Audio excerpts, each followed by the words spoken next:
قلم میرا قاصر، زباں میری عاجز، محمد صلی اللہ علیہ وسلم کی عظمت بتاؤں میں کیسے؟ ہے محبوب رب امام الرسل، وہ فضائل مکمل سناؤں میں کیسے؟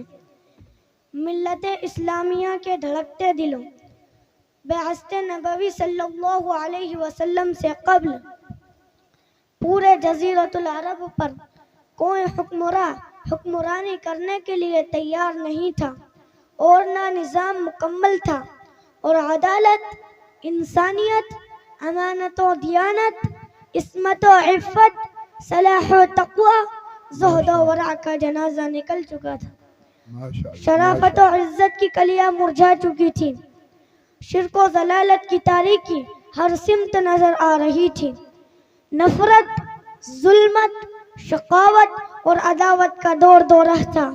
کسی اردو شاعر نے کیا ہی خوب منظر کشی کی، بدی کا زور تھا، ہر سو جہالت کی گھٹائیں تھی، بدی کا زور تھا، ہر سو جہالت کی گھٹائیں تھی، فساد و ظلم کی چاروں طرف پھیلی ہوائیں تھی۔ ذرا سی بات پر تلوار چل جاتی تھی آپس میں، ذرا سی بات پر تلوار چل جاتی تھی آپس میں، تو پھر جنگ آتی ہی نہ تھی دو چار کے بس میں۔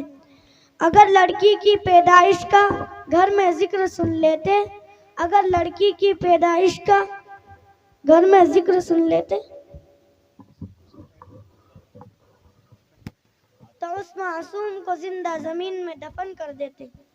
غرض جو بھی برائی تھی سب ان میں پائی جاتی تھی، نہ تھی شرم و حیا آنکھوں میں، گھر گھر میں بے حیائی تھی، مگر اللہ نے جب ان پر اپنا رحم فرمایا، مگر اللہ نے جب ان پر اپنا رحم فرمایا تو عبداللہ کے گھر میں خدا کا لاڈلا آیا۔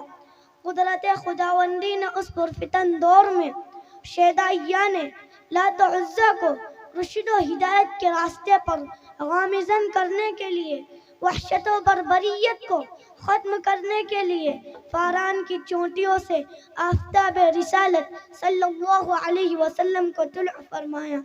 مکہ میں طلوع آفتاب کے وقت آفتاب رسالت آمینہ کے لال، عبداللہ کے لخت جگر، عبد المطلب کے نور نظر دوشنبہ کو اپنے تمام انوار و برکات کے ساتھ تشریف لاتے ہیں۔ آپ ایسے وقت پیدا ہوئے جس سے لیل و نہار دونوں نے فیض حاصل کیا۔ ایک عجیب ماحول ہے، نور ہی نور نظر آ رہا ہے، پورے مکہ میں انوار الہی کا نزول ہو رہا ہے، ظلمت قدح و کفر قدح میں ایک تہلکہ مچ گیا ہے، لات و منات اور عزا منہ کے بل گر پڑے، گلزار ہستی میں ایک عجیب رونق پیدا ہو گئی ہے۔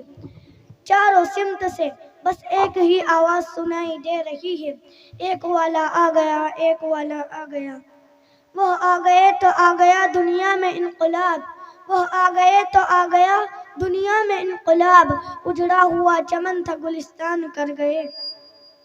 میرے قلب و جگر کے ساتھیوں، حضرت آمینہ خود فرماتی ہیں کہ میرا نور نظر لخت جگر اس وقت کلام تو نہیں کر سکتا تھا، لیکن انگشت شہادت سے کچھ اشارہ کر رہا تھا۔ وہ اشارہ کیا تھا؟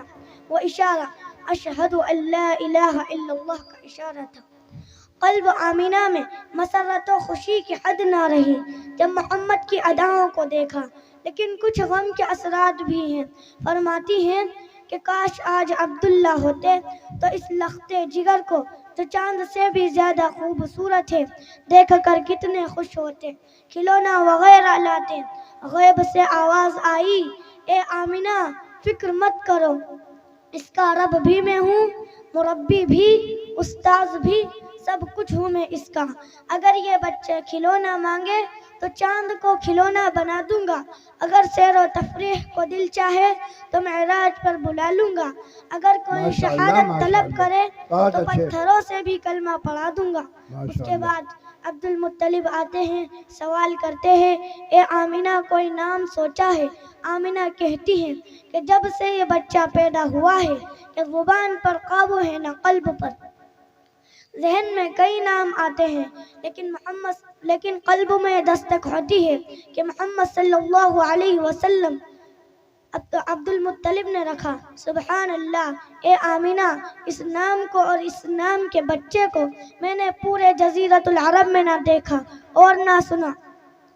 حضرت آمینہ کہتی ہیں کہ آپ نے تو یہ نام نہ سنا ہوگا، اس جیسا بچہ بھی پورے جزیرۃ العرب ہی کیا پوری دنیا میں موجود نہ ہوگا۔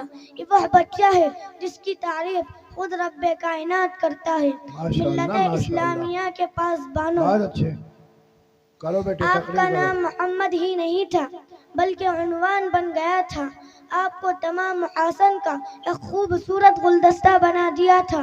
ہمارے نبی صلی اللہ علیہ وسلم کے اندر حضرت آدم علیہ السلام کی صورت تھی، حضرت نوح علیہ السلام کی شجاعت تھی، حضرت ابراہیم علیہ السلام کے اخلاق تھے، حضرت اسماعیل علیہ السلام کی زبان تھی، اسحاق والی رضا، صالح والی فصاحت تھی، لوط والی حکمت، یعقوب والی بشارت تھی، موسیٰ والا جلال، ایوب والا صبر تھا، یونس والی اطاعت، یوشع والا جہاد تھا، داؤد والی خوشحالی، دانیال والی محبت تھی، الیاس والا وقار، یحییٰ والی عصمت تھی اور عیسیٰ والا زہد تھا۔ ہمارے نبی صلی اللہ علیہ وسلم کے اندر ہمارے نبی صلی اللہ علیہ وسلم سارے نبیوں کے خوبصورت گلدستہ بنا دیے تھے۔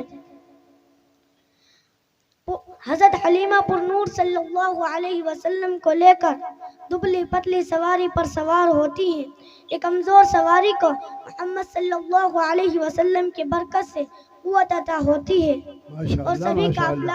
اور سبھی قافلہ والوں کی سواریوں سے آگے نکل جاتی ہیں۔ سبھی حیرت زدہ ہوتے ہیں کہ حلیمہ کی اتنی کمزور اونٹنی کو اتنی قوت و طاقت کہاں سے مل گئی جو اتنی تیز چل رہی ہے۔ حلیمہ جب گھر پہنچتی ہے تو تمام گھر انوار و برکات سے پر تھا۔ کسی شاعر نے کہا کہ محمد کی کہلائی مادر حلیمہ، محمد کی کہلائی مادر حلیمہ، تیری شان اللہ اکبر حلیمہ، تیری بکریوں کو وہ پانی پلائے، تیری بکریوں کو وہ پانی پلائے جو ہے ساقِ آب کوثر حلیمہ۔ ماشاءاللہ۔ السلام علیکم۔